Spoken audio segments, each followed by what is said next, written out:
Descansado do fim de semana, começando mais uma semana com todo vapor, a todo pique, doutor. É isso aí, baterias recarregadas e, portanto, vamos trabalhar. Vamos trabalhar. Começa agora mais um Correspondente Médico.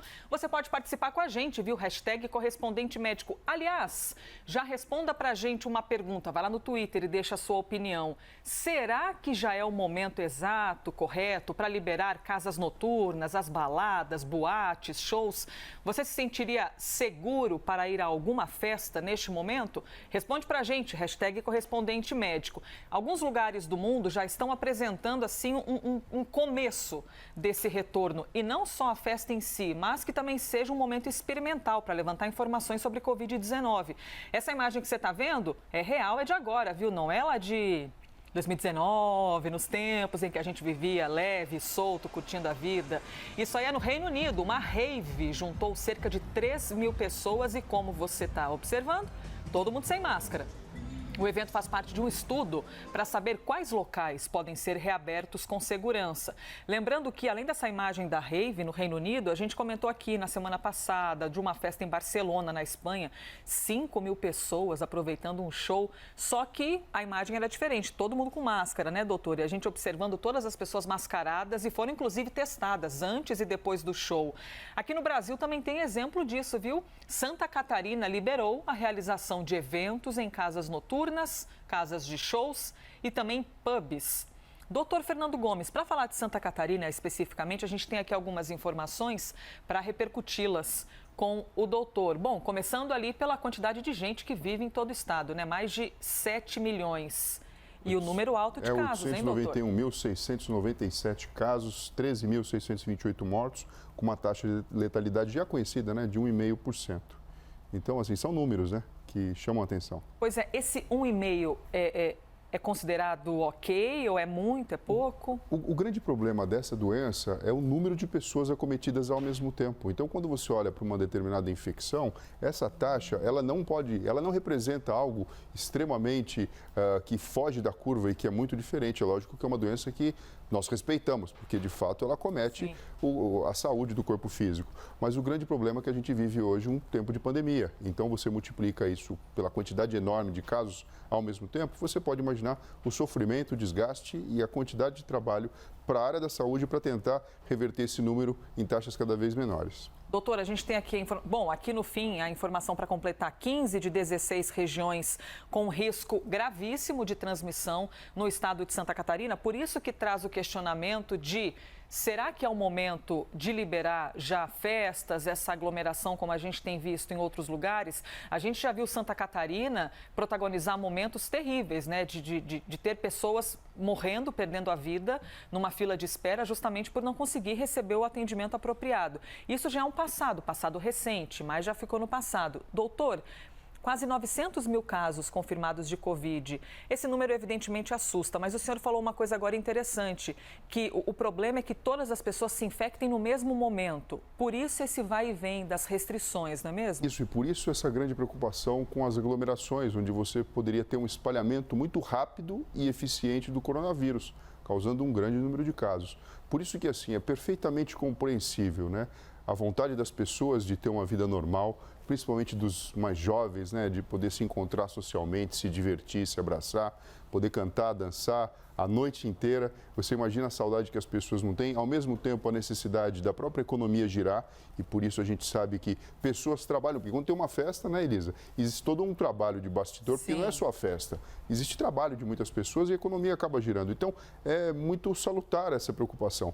O grande detalhe é o nosso receio de que muitas pessoas venham a, de repente, por um deslize, ficarem comprometidas pelo coronavírus ao mesmo tempo. Por isso que até quando esse tipo de evento acontece ou essas liberações acontecem, é muito importante a vigilância contínua, porque quem sabe, na verdade, o passo não está sendo dado no caminho certo, como a gente viu em outros países, né? Enfim, a gente precisa monitorar. Só que já que está correndo risco, então vamos monitorar porque caso a gente note que, de fato, a situação é complicada, é tempo de botar o pé no freio, colocar a mão na cabeça e redirecionar tudo visando a vida, que é o nosso bem maior. Doutor Fernando, tem várias mensagens aqui chegando do pessoal comentando se é hora ou não de liberar baladas, esses bares e os pubs aqui no Brasil. Por exemplo, a Flávia está dizendo que nem um pouco, a contaminação está muito alta. Ela citou aqui o Rio de Janeiro, que as festas estão rolando soltas, enquanto muitas pessoas morrem e outros sofrem. Ela está dizendo que o número de infecções em nosso país está diminuindo a cada dia. Então, acho que estamos todos precisando desse entretenimento. Você vê que as opiniões vão variando aqui, né? O Jardiel, por exemplo, acha que é seguro, aliás, acha que ele nunca vai se sentir seguro, sempre vai ficar com um pezinho atrás. Depois da Covid, a nossa vida nunca mais vai ser a mesma, né? Mande pra gente comentário, #correspondente médico. A gente vai trazer agora o próximo assunto, mas já voltaremos a tratar mais desse. A gente abre espaço para as perguntas aqui do nosso quadro, já que estamos trazendo alguns comentários, vamos ler algumas participações, muitas dúvidas para o doutor Fernando. Caso a Coronavac não seja aceita para entrar na Europa e nos Estados Unidos, poderei tomar outra vacina ainda este ano, doutor, como a da Pfizer e a da Moderna? Do ponto de vista biológico, sim, você pode, não haverá nenhum efeito colateral que seja pelo menos previsível se você receber um imunizante diferente. Não sei se do ponto de vista de logística isso vai ser oferecido dessa forma ou se vai se abrir para a prática da vacina do ponto de vista do ambiente privado. Mas tendo em consideração que alguns países podem adotar restrições ou orientações que justifiquem o seu trânsito, essa acaba sendo uma preocupação bastante plausível, né? O que acho que é importante a gente saber é que uma vacina não impossibilita de você tomar outro imunizante. Então não tem problema. Se eu tomei um imunizante e se porventura ele vier a tomar outro por segurança da viagem, mal... Sim, assim, literalmente isso aqui é para inglês ver, porque se você já tomou a primeira vacina e você está imune, não tem por que você tomar a segunda. Sim.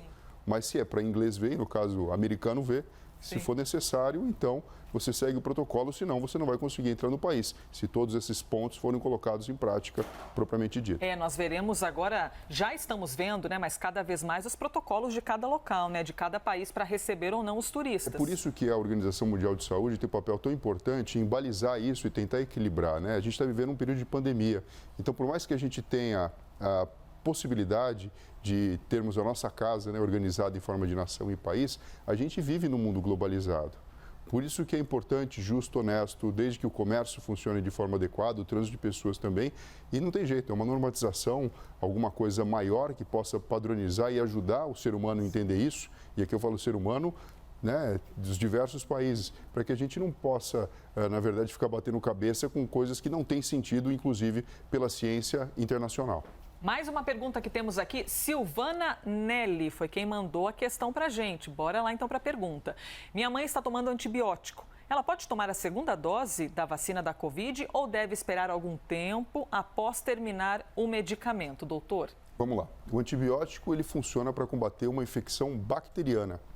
Então, se ela está tomando antibiótico e está no fim de uma infecção bacteriana, uma infecção leve, não haveria uma contraindicação formal para tomar o imunizante. Mas é lógico, se ela está numa vigência de uma broncopneumonia grave, internada, tomando antibióticos endovenosamente, é de se esperar alguns dias até ter a resolução do quadro completo, para que o organismo, então, possa ter um novo desafio pela frente. Mas não tem porquê um antibiótico, por exemplo, combater o papel da vacina em provocar o sistema imunológico. E não tem nenhuma reação aí diferente alquímica que poderia acontecer também para algum mal muito grande de ser deflagrado nesse organismo. Você tem alguma dúvida também? Alguma dúvida parecida com a da Silvana ou de qualquer outro assunto? Manda pra gente, #correspondente médico, que a gente joga aqui no nosso telão. Próximo assunto que a gente traz é entender se o DNA pode influenciar na gravidade da Covid-19. A gente já falou aqui algumas vezes sobre o tipo sanguíneo, por exemplo. Quantas dúvidas, né, doutor? Se o meu tipo sanguíneo, de repente, ele é mais forte para combater a Covid-19, por isso que tanta gente ainda não pegou a Covid, será que tem a ver com o tipo sanguíneo? A gente avança a discussão agora trazendo o DNA, porque um estudo de cientistas brasileiros, o que eles fizeram? Estudaram 2 pares de gêmeos que contraíram a Covid-19. Entre os gêmeos, a duplinha do sexo masculino, os irmãos tiveram resultados semelhantes. Inclusive, os 2 ficaram assintomáticos. Já quando esses cientistas observaram a duplinha feminina, as duas gêmeas, aliás, apresentaram sintomas, sendo que uma delas, que trabalha na área da saúde, eu falei nenéns aqui, mas são pessoas crescidas, né, doutor? Já estou pensando em bebês, o que é isso? São adultas. Uma delas, que trabalha na área da saúde, sofreu uma reinfecção com sintomas mais intensos. Ou seja, quando a gente observa os gêmeos masculinos, pegaram Covid e ficaram assintomáticos, mas as mulheres já tiveram ali uma diferença.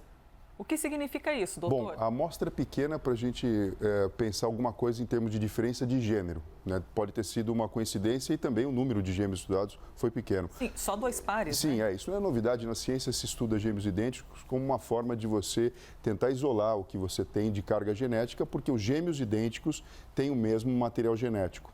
Só que uma coisa interessante, Elisa, mesmo um gêmeo idêntico, por exemplo, eles têm a impressão digital diferente.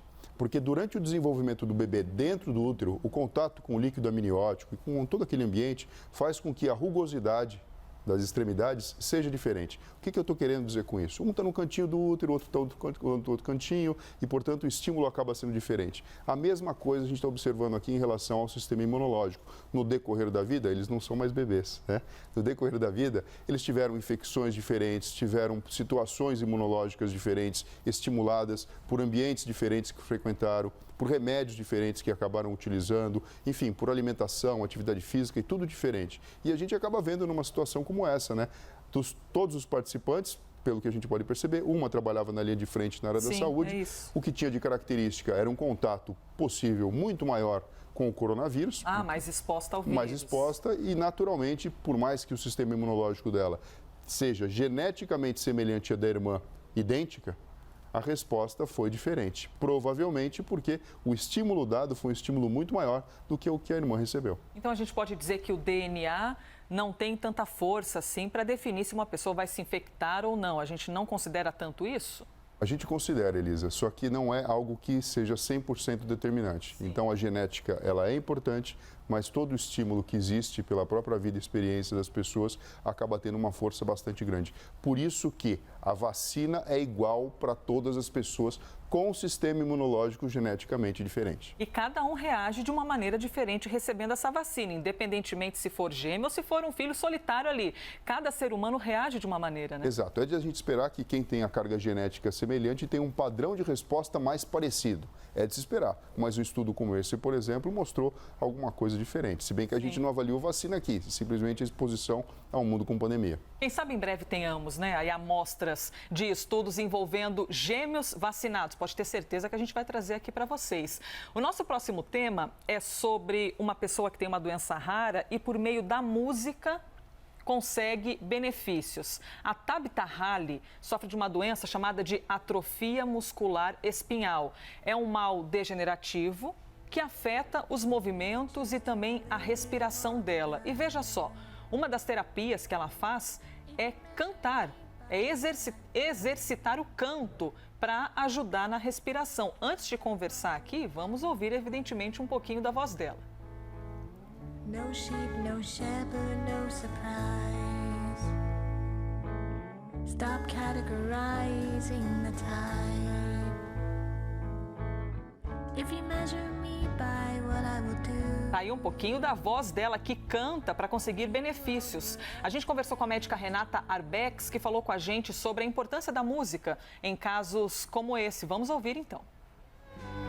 O canto, ele é um exercício respiratório incrível e também serve para as doenças neurodegenerativas, já que ele trabalha com força dos músculos. Além disso, ele trabalha com coordenação motora.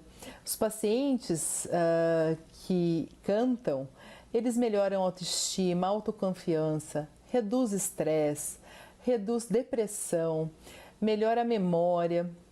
As músicas também têm esse potencial de despertar sentimentos positivos nos pacientes. Música é tão bom, hein? Mas interessante a gente poder trazer aí um benefício de fato para alguém que sofre uma doença degenerativa, né, doutor? De que maneira a música, além da questão pulmonar, pode atuar no cérebro dessa pessoa? Sabe que a música acaba tendo uma entrada sensorial muito importante dentro do cérebro. Ela provoca memórias, acaba sendo a última memória que é perdida numa pessoa com Alzheimer, por exemplo, e ela acaba mexendo com a nossa motivação, com a nossa autoestima, com as nossas memórias, potencializando, inclusive, o nosso poder de autocura. Nessa situação especial em que você tem uma doença em que o neurônio motor, que é a célula que faz com que os músculos funcionem de forma adequada, sendo acometida pela doença, acaba representando uma forma elegante, interessante, bonita e motivadora de se estimular a musculatura da caixa torácica, que acaba sendo a maior envolvida em todo esse processo da fonação. Então, aqui a musicoterapia, além de ter o encanto da própria música entrando dentro do cérebro, ela representa um exercício que envolve coordenação motora, força e beleza na sua expressão. Pois é, doutor, o senhor já explicou aqui pra gente algumas vezes o poder da música que ela tem em nossas vidas em determinadas situações. Às vezes tem gente que acorda e precisa ouvir tais músicas para começar o dia naquele astral maravilhoso, a semana está começando, eu vou começar com alegria. Às vezes a pessoa está um pouquinho deprimida, já põe aquela música mais tranquila que pega lá no fundo do peito. Então a música tem uma capacidade terapêutica e de ser quase que uma assinatura de cada um, né? Cada um se identifica com uma melodia diferente. Exato, e você ainda pode utilizar isso como se fosse uma farmácia natural. Por exemplo, a pessoa vai para a academia, ela quer maior impacto, ela vai colocar uma coisa mais animada. Ela está vivendo um relacionamento amoroso, ela vai escolher uma música que acaba dando assinatura daquele período da vida. E assim sucessivamente. E sempre lembrando, né? Mesmo que você não tenha uma voz bonita, não tenha lá toda aquela coordenação motora, acaba sendo algo que faz muito bem para o corpo físico da gente. Aqui a gente está vendo um exemplo de como isso pode fazer bem para a musculatura, tanto das cordas vocais, como também de toda a caixa torácica, mas também para a sua própria autoexpressão. E muitas vezes a gente fica ali embotado, com vergonha, né? Por que não, né? Pegar o microfone para um karaokê e participar também, mesmo que seja no banheiro, cantando um pouquinho por dia. Nem que seja cantar no chuveiro um pouquinho para ficar feliz, e depois você pede desculpa para os vizinhos, caso a sua voz não seja lá tão boa. Doutor Fernando, obrigada por mais um dia. É isso aí, obrigado você, Elias, e pessoal, até breve. Este foi mais um Correspondente Médico.